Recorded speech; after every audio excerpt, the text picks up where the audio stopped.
Olá, irmãos, a graça e a paz do Senhor Jesus, tudo bem com vocês? Estamos aqui mais uma vez para compartilhar uma palavra devocional, para que o Senhor possa falar de maneira direta e poderosa ao seu coração. Amém? O texto que a gente vai ler está lá em Números, capítulo 13. Nós vamos ler do verso 25 até o verso de número 33. Diz assim a palavra do Senhor. Depois de passarem 40 dias explorando a terra, os homens retornaram. A Moisés e a Arão e a toda a comunidade de Israel em Cádiz, no deserto de Parã, relataram que tinham visto a toda a comunidade e mostraram os frutos que trouxeram da terra. Este foi o relatório que deram a Moisés. Entramos na terra a qual você nos enviou e de fato é uma terra que produz leite e mel com fartura. Aqui está o tipo de fruto que nela há. Contudo, o povo que vive ali é poderoso e suas cidades são grandes e fortificadas. Vimos ali até os descendentes de Enaque. Os amalequitas vivem no Neguebe e os hititas, jebuseus, amorreus vivem na região montanhosa. Os cananeus vivem perto do litoral, do mar Mediterrâneo e do vale do Jordão. Caleb tentou acalmar o povo que estava diante de Moisés. Vamos partir agora mesmo para tomar a terra, disse ele. Com certeza poderemos conquistá-la. Mas os outros homens que tinham feito com ele o reconhecimento da terra discordaram. Não podemos enfrentá-los. São mais fortes do que nós. Então espalharam entre os israelitas um relatório negativo sobre a terra, dizendo: a terra que atravessamos ao fazer o reconhecimento devorará quem for morar ali. Todas as pessoas que vimos são enormes. Vimos até gigantes, os descendentes de Enaque, perto deles nos sentimos como gafanhotos, e também era assim que parecíamos para eles. Amém? Amados, nesse ponto das Escrituras, aqui, o povo de Israel já havia saído do Egito, e Moisés envia 12 homens, 12 espias, para olhar a terra e trazer um relato a respeito do que eles tinham visto e experimentado ali. E aqui, a partir do versículo 25, que a gente leu, você vai ver de maneira específica o relato desses homens, e é interessante que você leia os versículos anteriores, leia o capítulo 13, o 14, 15 de Números, para que você possa ter uma visão geral daquilo que está acontecendo e do que vai acontecer a partir do relato desses homens. Mas eu me foquei nesses versículos para falar sobre algo muito importante e um problema que muitas vezes nós estamos acometidos dele e por esse motivo nós não conseguimos experimentar determinadas coisas que Deus tem para nós. E esse problema é a incredulidade. 10 daqueles homens que foram enviados para espiar a terra voltaram trazendo um relato completamente desanimador para o povo ali. Eles foram até lá, experimentaram, viram, trouxeram um cacho de uva, andaram para cima e para baixo na terra, viram que era uma terra boa, mas eles voltaram trazendo um relato desanimador. E esse relato está intimamente ligado à incredulidade do coração daqueles homens. Em contrapartida, 2 outros, que foram com eles, Caleb e Josué, chegaram trazendo um relato diferente. E aí a gente fica se perguntando o que fez com que 10 dos espias trouxessem um relato desanimador e 2 daqueles espias trouxessem um relato diferente. Ambos os grupos tiveram a mesma experiência, tiveram a mesma oportunidade, tiveram o mesmo privilégio de poder pisar na terra e enxergar tudo aquilo que ela proporcionava. Mas os 2 grupos, os 10 espias e aqueles 2 outros, trouxeram relatos diversos.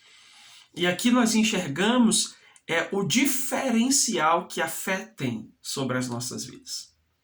A partir do momento em que nós somos dirigidos pela fé, o nosso coração vai ser completamente dirigido pelo Espírito e a gente vai crer naquilo que Deus tem para nós. Mas se formos movidos pela incredulidade, algumas coisas haverão de acontecer e eu quero compartilhar com vocês 4 coisas decorrentes do problema da incredulidade. A primeira delas é que a incredulidade ela nos impede de nos apropriarmos das promessas que Deus tem para nós. Deus já havia prometido para o povo que os colocaria na terra. Deus já havia prometido para o povo que a terra seria deles, que eles conquistariam a terra, que eles viveriam lá, que a terra pertencia a eles. Mas a incredulidade os impediu de receber essa promessa. E assim é conosco. Nós muitas vezes vemos o que Deus tem para nós, recebemos, ouvimos, mas por não crermos, nós somos impedidos de nos apropriar das promessas que Deus tem determinado e endereçado para as nossas vidas. Você vê que o povo diz, no versículo 27, entramos na terra a qual você nos enviou, e de fato é uma terra que produz leite e mel com fartura. Esse é o tipo de fruto que há nela, mostraram os cachos de uva, mas a gente não vai poder entrar lá não. Ou seja, muitas vezes nós enxergamos a promessa, o tamanho da promessa, o quanto ela é maravilhosa, o quanto Deus tem reservado para nós, porém a nossa incredulidade diz, não, isso aí não é para mim. Eu não posso. Não posso, não é para mim.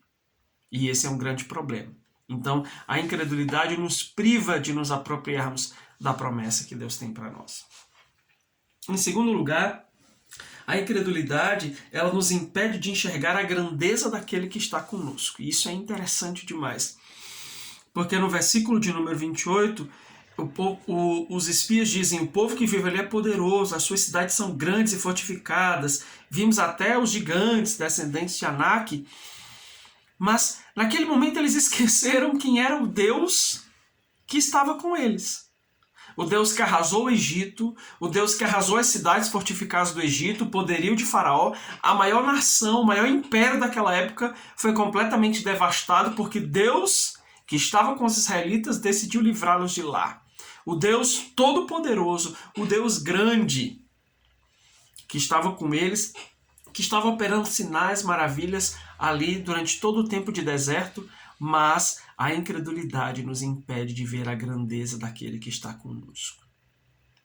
Muitas vezes nós estamos diante das situações e avolumando essas situações, engrandecendo-as demais e esquecendo quem é o Deus tão grande e poderoso que está operando em nosso favor, que está conosco. Nós esquecemos desse Deus maravilhoso. Nós esquecemos de enxergar a grandeza de Deus porque o nosso coração está incrédulo. A incredulidade nos impede de termos um vislumbre da dimensão do Deus grande e poderoso que está conosco. Em terceiro lugar, nós vemos que a incredulidade ela nos impede de enxergarmos as soluções. Quando aqueles espias voltaram trazendo todo aquele relato, eles só conseguiam ver problemas. Eles só conseguiam ver empecilhos, só conseguiam ver dificuldades, só conseguiam ver pedras no caminho. E às vezes é assim conosco. Nós estamos diante das situações e não conseguimos enxergar soluções ou não conseguimos olhar para o alto. Como o salmista diz, eleva os meus olhos para o monte, de onde virá o meu socorro vem do Senhor. Ou seja, o Senhor, nele nós encontramos as soluções. Não é na força do nosso braço, não é na nossa capacidade, não é no tamanho que nós temos, mas é na grandeza do nosso Deus. Nele encontramos todas as soluções de que precisamos para vencer os desafios da vida. Mas, se o nosso coração está incrédulo, definitivamente nós não conseguimos encontrar soluções. Nós veremos apenas que os problemas vão se agigantando, vão se avolumando, vão se tornando maiores, vão se multiplicando e nós continuamos no escuro. A incredulidade tem esse poder de fechar os nossos olhos para a direção correta na qual a solução está. E em quarto e último lugar, nós vemos que a incredulidade ela nos impede de nos vermos como Deus nos vê. Não tem a ver com você começar a exercer uma autoestima de que eu sou incrível, eu sou maravilhoso. Não. Mas é ter a visão correta de quem você é, como Deus te vê. Os espias foram lá, olharam para o tamanho dos homens e saíram de lá se achando os menores, os mais incompetentes, os mais indefesos, os mais incapacitados. Ou seja, eles não estavam se enxergando como Deus de fato os via. E assim é conosco. Às vezes, nós não estamos nos enxergando da maneira como Deus de fato nos vê. E esse é um grande problema. Você precisa abrir os seus olhos para te enxergar da maneira como Deus te vê. E daí você não vai se permitir mais intimidar diante dos problemas. Então, meu amado, se o seu coração é incrédulo, peça perdão a Deus. Arrependa-se do problema da incredulidade, porque a Bíblia diz que sem fé é impossível agradarmos a Deus. E você pode pedir a Deus: Senhor, me ensina a crer. Me ajude a crer, me ajude a ter a visão dos dois espias, de Caleb e de Josué, que tiveram um relato diferente porque a visão deles estava contaminada pela sua fé.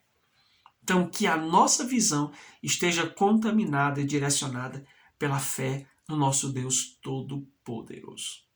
Amém? Então, se há incredulidade no seu coração, permita que o Espírito Santo possa removê-la, para que você, em nome de Jesus, possa viver tudo aquilo que Deus tem planejado para a tua vida. Deus te abençoe, em nome de Jesus. Amém.